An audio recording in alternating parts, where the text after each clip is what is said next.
ఎవరు సాక్షాత్ TDP chief వాళ్ళ అబ్బాయి గారిని కూడా ఓడించింది.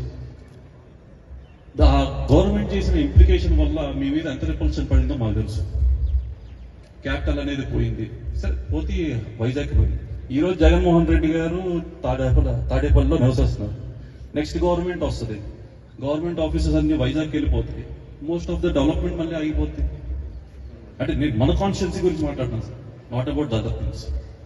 నెక్స్ట్ ల్యాండ్ వాల్యూస్ పడిపోతాయి. ఈ అపర్ణ కమ్యూనిటీ గురించి చూసుకుంటే సార్, ఎంతో మంది రైతులు మన రెడ్డి కమ్యూనిటీకి అండ్ చౌదరి కమ్యూనిటీలో ఉన్న వాళ్ళు ఉన్నారు.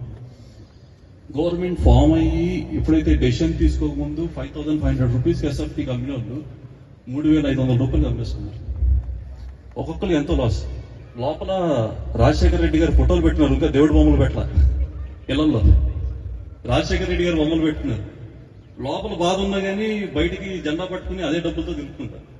అనేది మనం ఏదైతే చెట్టు పెరిగిందో కొమ్మలు నరికేసుకుని, కొమ్మలు అనేవి ఏదైతే డబ్బులు ఉన్నాయో ఆ డబ్బుల్ని కూడా వేస్ట్ చేసుకుని మళ్ళీ వైసీపీ కోసం తిరుగుతున్నాం. కానీ లోపల ఉన్న బాధని మీ దాకా ఎవరు ఎక్స్ప్రెస్ చేయట్లేదు. కానీ వీటి మీద కొంచెం రెజల్యూషన్స్ మీరు చూసి, అంటే మీరు గవర్నమెంట్తో మాట్లాడతారో ఆ రెపల్షన్ మీ మీద పడి లావణ్య గారి మీద పడితే అవన్నీ జరుగుతూ ఉంటున్నాయి ప్రజెంట్ యాజ్ ఆఫ్ నౌ, బయటికి చెప్పుకోకపోవచ్చు. కానీ